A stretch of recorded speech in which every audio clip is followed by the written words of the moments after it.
everyone, it's Gel. Been a while since I've done an update like this. First of all, I would like to say thank you and welcome to all the people who are just subscribing and starting to watch the channel due to my Waku Waku 7 video showing up on Wooly Versus. Big thank you to Wooly for airing that, and I'm so glad that so many people are enjoying it, and I figured I should probably get out there and do an update and reintroduce my channel. So first and foremost, about further Waku Waku 7 lore videos. Originally, I was like, okay, I'm going to read the original script for the Waku Waku 7 lore video, but it's pretty much just the same script except with random bits of extra information thrown in there, so it's almost not even worth it. And as I thought about it more, I'm like, you know what, I don't really know nearly as much about Galaxy Fight as I need to. And now that I think about it, I don't have the Trag guide, and I'd really like to take a look in that, so I'm going to try to track that down and take a peek at it. So I'm thinking what I'm going to do, instead of like, oh, here's a better expanded version of the video, is that I should instead do one that's like a laser focus specifically on Waku Waku 7 and make it sort of a part 2. That first one could be just an introduction to how some games link together, and then part 2 can focus more on Waku Waku 7. I definitely want to take my time on that, especially because I have a billion crazy ideas bouncing around in my head, which is usually my problem. I usually have a ton of great video ideas, and then I get too lazy to ever actually complete any of them. So fingers crossed I actually get some done. So, yeah, definitely it's gonna be a hot minute before we get back to making a Waku Waku 7 video. More than likely, it'll probably get like the Mock Girl review out there first. But anyway, I figure I should introduce myself and the channel. Hello, I am Gel. I have this show here called GameMetabble, which I've been doing for more than a decade now, and pretty much no one watches it. I've got a few viewers, though, and I'm very grateful to you, and as I said, as long as people are watching, I'll continue doing it. Way back in the day, I thought maybe I could make a name for myself, do YouTube reviews, maybe I could get it monetized and make it my job, and eventually I realized that was stupid. I'm not really one for chasing trends, and technology kept failing on me and putting things behind, and I kept getting sidetracked. I could never keep, like, a consistent upload schedule, and now I'm glad that I've just given up on that and gotten a real job, because watching people struggle with YouTube's ever-changing demonetization standards and stuff, it's just depressing. And I love the fact that my channel is completely non-monetized. If you get an ad, that's just YouTube paying for itself. They do that now. They've probably been doing that, to be quite honest. Channel's completely non-monetized. I don't make a penny off this. I don't care. This is a hobby for me because I love video games and I love talking about them. On that note, I've basically been playing video games since the day I was born in 1985. I love them. I've been collecting video game consoles, and my primary interest is in game history and development and the story behind the games, both in-game and outside. I'm really interested in that stuff, and I admit, I have a flair for embellishing and drawing a lot of conclusions from just looking at the facts and seeing how do these mesh together. Sometimes it can get a little silly. Sometimes it can get a little fanficky, but I do think like that. And because of that, you'll notice that pretty much all of my reviews pretty much start with a history lesson before getting to the actual reviews. There's not a lot of consistency on this channel. I basically just make whatever videos I want to make, and I admit, yes, I don't know how people feel about the stream archives, because of course I put the stream archives on my channel from whenever I have a particularly good stream. I don't do every stream anymore. Now it's like, okay, this might be worth watching later. But yeah, so I'm not sure if people like those or not. Maybe I should stop archiving those unless they're like really good. But yeah, so we do have that. You'll also notice if you go to like the affiliated channels, there's one called the GameMetabble Live Archives. For about 2 years, I did a radio show about video games at the local community college because heck with it, why not? They didn't have anything better to put on, and I've been told that my voice was pretty darn good for radio because I have confidence and I can just run my mouth for a while. So I did that, and you can watch that if you want to hear me calling that Dead or Alive 6 was going to be a piece of crap the moment they announced it.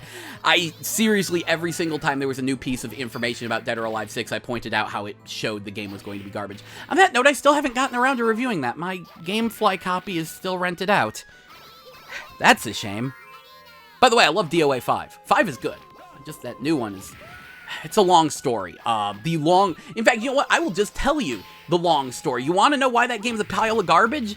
It plays fine because it's built off DOA 5, which is a good game. But the reason why it's so lacking in content and so weird and why they cut tag mode, it's running on the Dynasty Warriors 9 engine. That's the problem. See, Dynasty Warriors 9 is like the most time and money and effort Koei Tecmo has ever put into a video game ever. It was supposed to be a huge deal.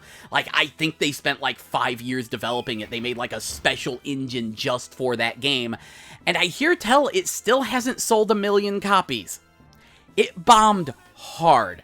Now, the thing I love about Koei Tecmo is that they backpedal immediately. That game bombed so hard, they brought back split-screen co-op, and I'm grateful for it.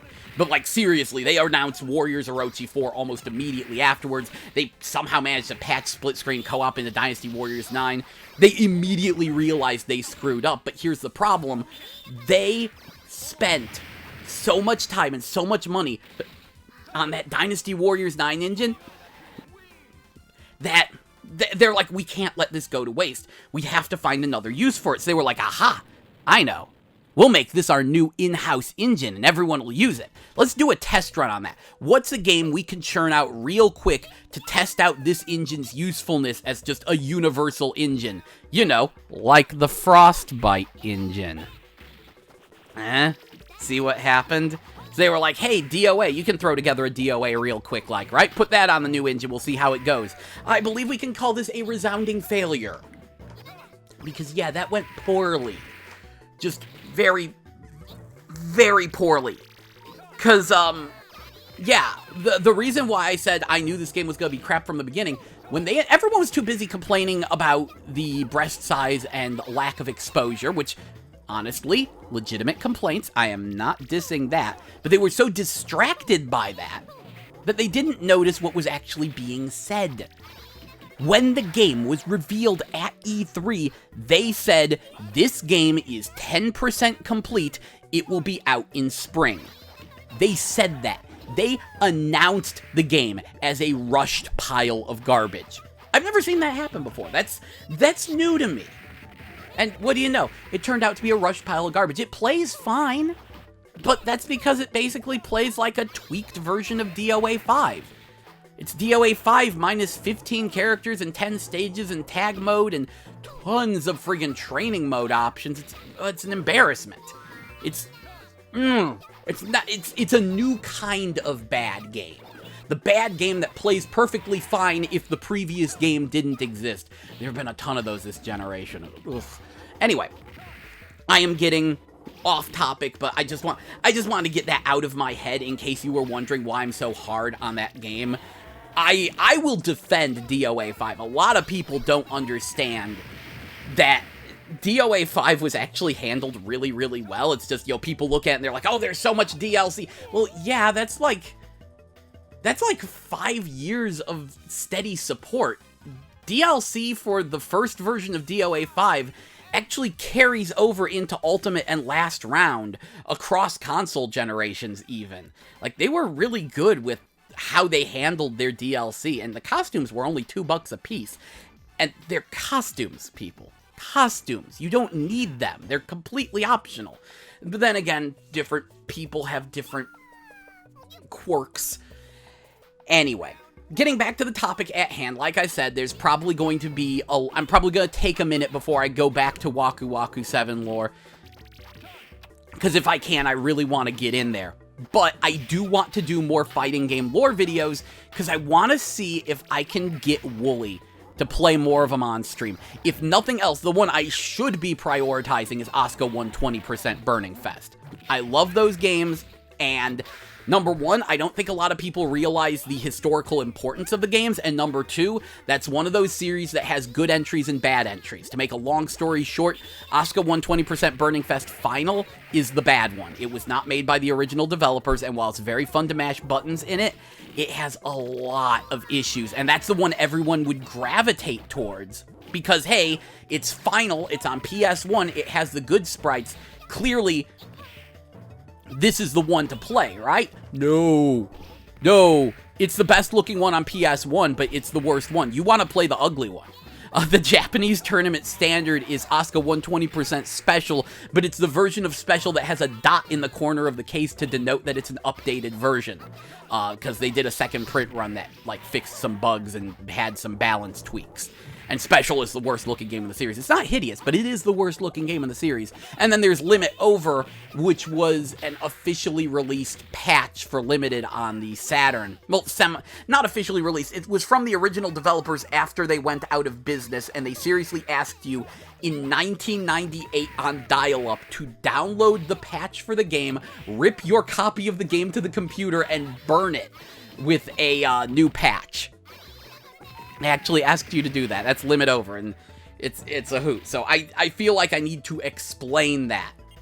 Because, fun side note, one of the two programmers for Asuka 120% went on to work for Treasure and made Guardian Heroes and pretty much all the Treasure fighting games and beat-em-ups. Worked on Bleach, worked on the Yu Yu Hakusho game.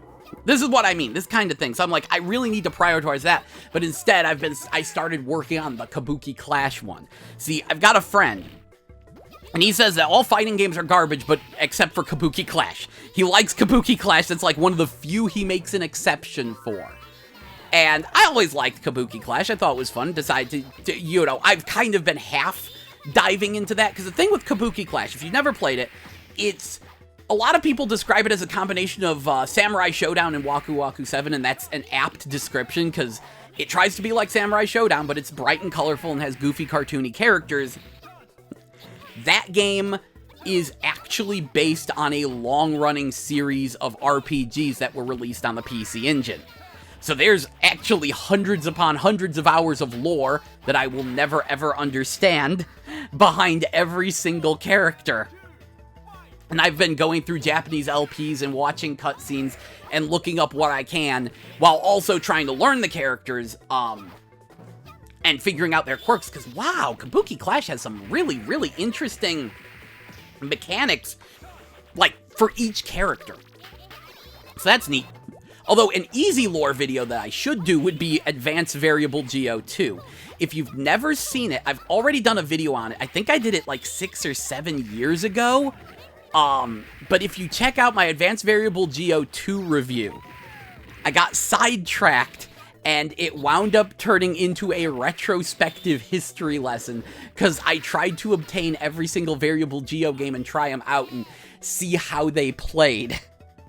And I'm thinking I could just download that video and give it a better script, because one thing that needs to be said, fair warning, that was from before I started scripting my videos.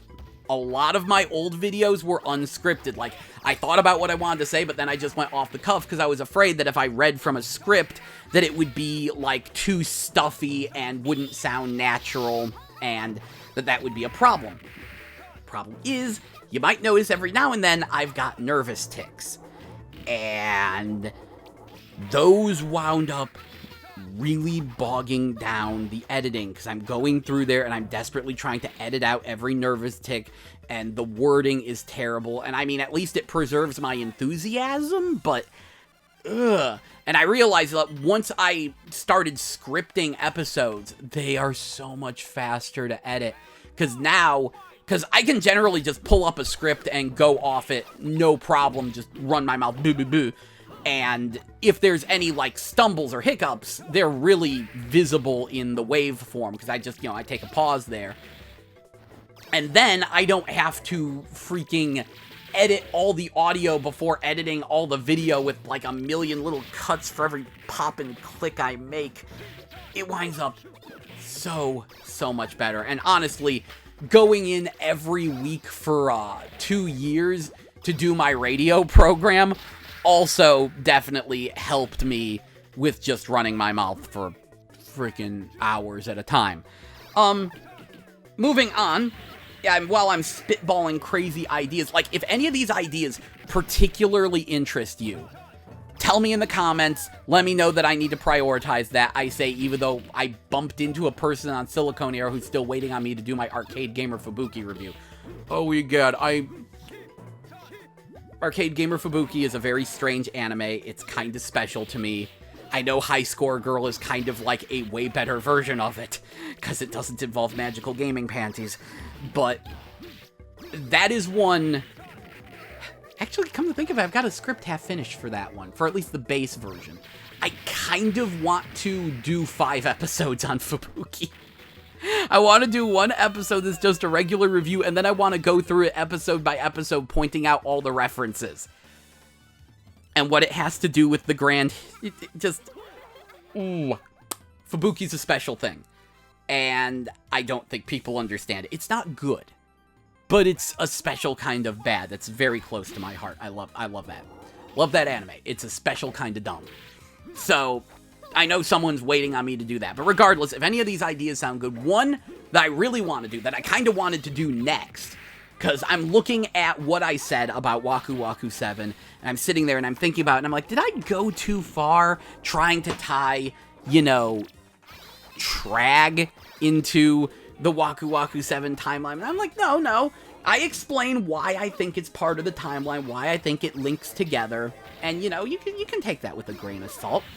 And when I think about it, it's like, no, that isn't all that strange. Because when you think about all the ways Street Fighter links into a bunch of games, like, a lot of games do this. Like, there is honestly a chance that Ashura's Wrath could be part of the rival schools canon. You like that, don't you? Because you see, I don't know if Capcom considers it canon or not, but it was heavily implied by one of the endings of Ashura's Wrath that it took place in the distant past of the Street Fighter universe, right? Well, Rival Schools also takes place in the Street Fighter universe. Originally, it was a little bit iffy because they just threw in Sakura as, like, a bonus reference, right? It was just like, this game with all these unknown characters isn't gonna sell. Put Sakura in it, that'll sell, and we could say, oh, hey, Hinata's like her friend, and they know each other. They go to nearby schools. That's a good thing. But Street Fighter V has, Hinata and Tiffany in the back of that beach stage, right? Well, now they're definitely implying that it is part of the same universe. If Ashura's Wrath is part of the Street Fighter universe, and Rival Schools is part of the Street Fighter universe, Ashura's Wrath is part of the Rival Schools universe.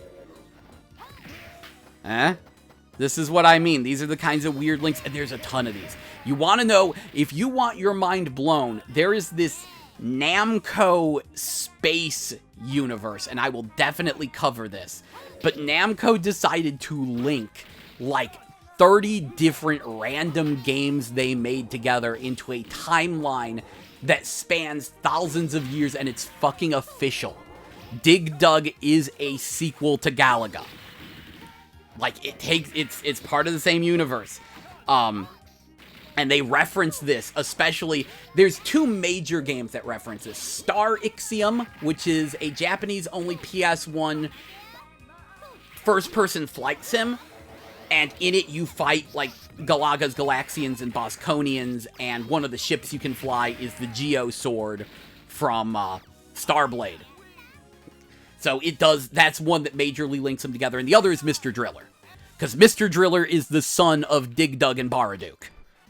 Actually canon. He is Dig Dug's son. And Kissy from Baraduke, Tobi Masuyo. It's canon. They tell it in Dig Dug, and it's all part of the same universe. Freaking Dig Dug Mr. Driller cinematic universe. Yes. This happens all the time in games. I kind of want to do a video talking about it. It's even more exciting because I just found out there's even more original Atari 2600 Yar's Revenge lore that I just bumped into. So that might be fun. It would definitely be a video just meandering through bizarre lore links between games. And then, yeah, like, more than likely, there's a part of me, I was shocked how fast I was able to get that Waku Waku 7 video out. Because I thought about doing it as soon as the previous Get Into Fighting Games with Wooly was over, because he mentioned, oh, hey, we're postponing Waku Waku 7 to next week, and I was like, I wonder if I could get him to, like, play a video. Because when he said that at the end of the KOF Maximum Impact Character Select Screen Extravaganza, he said that he was going to do Waku Waku 7 and Galaxy Fight, and he said that the games weren't related except for that they had this Masami Obari style art, and I'm like, oh, I need to actually so hard right now. Because that Obari did not do art for those games, and they do link together in a convoluted way, and so I was like, initially I was like, I'm going to make a video and then I'll throw it at Wooly and see if he'll do it. But then life was getting kind of busy, and I was like, no, if I want to do this, if Wooly won't air it. So I asked him, hey, Wooly, if I did that, and he's like, well, yeah, sure. And it's like, great, thanks. Oh, by the way, I have to screen it first. That's fine. And I managed to bang together, I think I scripted it before that, but I managed to bang together the video in 3 days. And I was very surprised I was able to pull that off. There's a part of me that wonders if I could get a video out in time for, like, Christmas Day. And if I was going to do that, it would, and I don't want to make any guarantees. In fact, the more I say I'm going to do something, the less likely it is I'm going to do it. But still, there's nothing more random than if I actually got the Mock Girl review out. That's one, I've got that half scripted. And what it is I was doing a random Google image search, and I stumbled across this image of some character called Mock Girl. And I was like, what the heck is this? I really like the visual style, reminds me of old music games. Turned out, it was a weird Speed Racer spin-off anime series. That's like, each episode's only like 5 minutes long, and most of it's taken up by, like, the opening sequence and end credits, so, like, each episode is only, like, I want to say less than 3 minutes long. Maybe it was only a minute and a half. The episodes are really short and barely animated, and they, like, have them on YouTube, but they're not available in my country. Makes me wonder if I'll even be able to post it, but I was able to find, like, a torrent of all the episodes, watched them raw, you know, no subtitles, but they're not exactly complex episodes. I'm 90% certain that the show only existed to sell t-shirts. It's the most random thing, but I really like that character design. I really like the visual style. And yeah, so I've watched all of that. I've got video files I can use to make a video, assuming YouTube doesn't pull it down. I could always host it on another video site. That's always an option. And yeah, I'm thinking that might be a thing to do, because the script's half done and it's a trip. Mock Girl is weird. And no one talks about it. I've literally, this is the first I've heard about it, was just a random Google image search. So, and now I've gone all in. So I might have to actually do that. So there's a chance I can try to rush that out, and that will hopefully explain why the next video isn't a Waku Waku 7 video. And I have a feeling people will be waiting on that. I've got a lot of interesting ideas and things in my brain, and it's completely random which ones will get out there.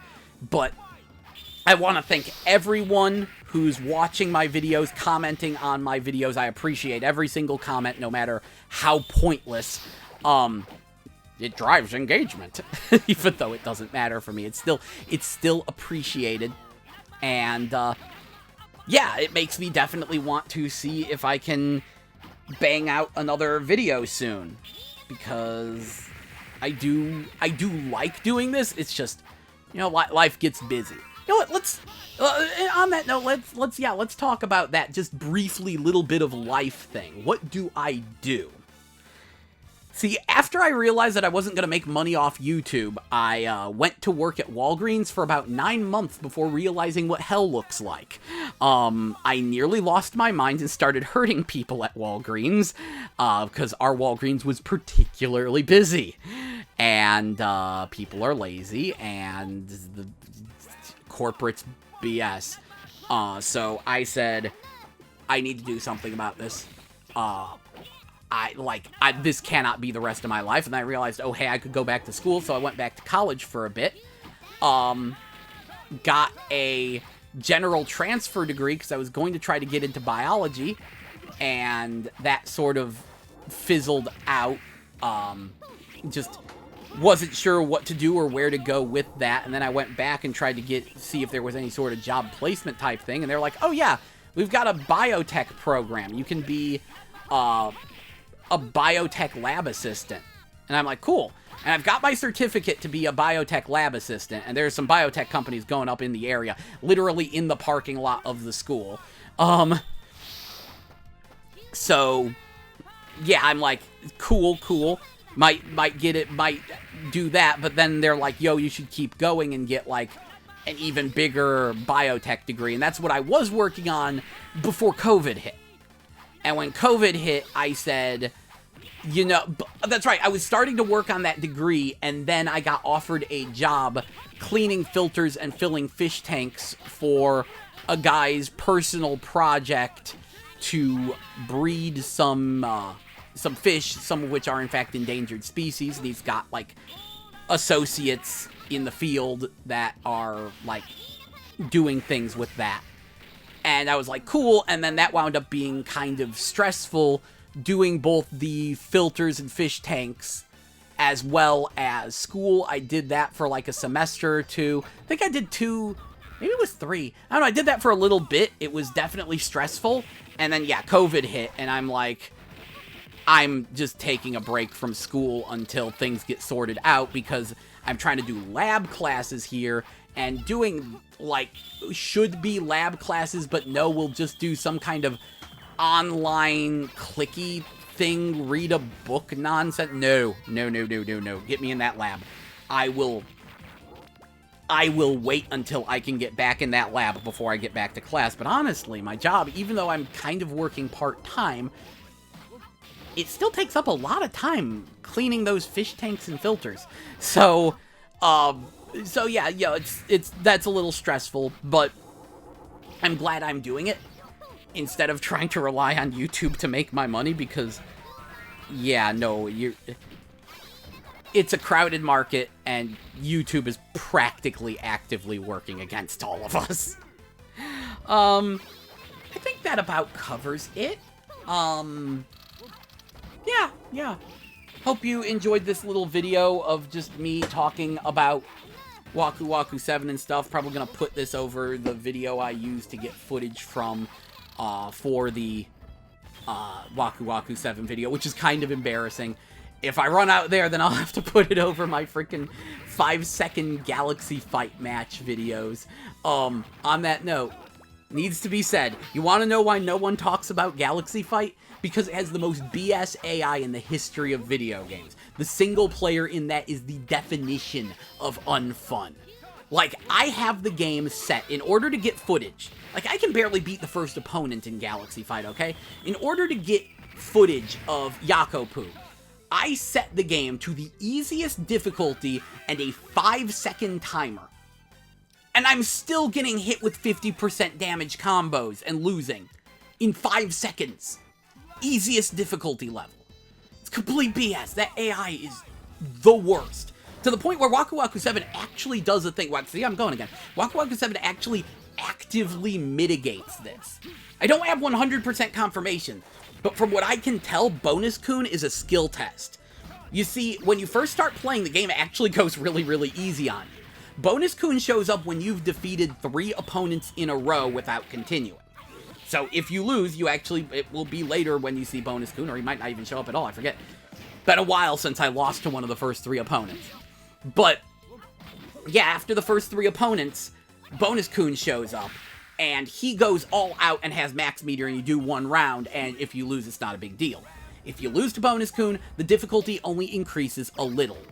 If you manage to beat Bonus Kun, the game goes, oh, you're ready. Kid gloves are off. And that's when the difficulty goes way up and it gets a lot harder. Which I think is actually brilliant and means that people are definitely getting their quarter's worth out of that game if they ever played it in the arcades. Very smart move. I don't have like 100% confirmation from this. It's just I've been playing Waku Waku 7 since 1998, I want to say, just off and on, and it's a thing I've noticed from the great many times I've played it. I'm 90% sure that's the way things are working. Because you will notice a difficulty spike after Bonus Kun, and it really did seem like every time I actually beat Bonus Kun, I had a way harder time with the rest of the opponents. Anyway, this is Gel. Hope you enjoyed the video and this update. Hope you didn't mind me just rambling. And I mean, if you did mind, you stopped watching the video. Thanks again. Thanks for the encouragement. I will do my best to provide more videos of bizarre and obscure content, because that's what I do. Catch y'all later.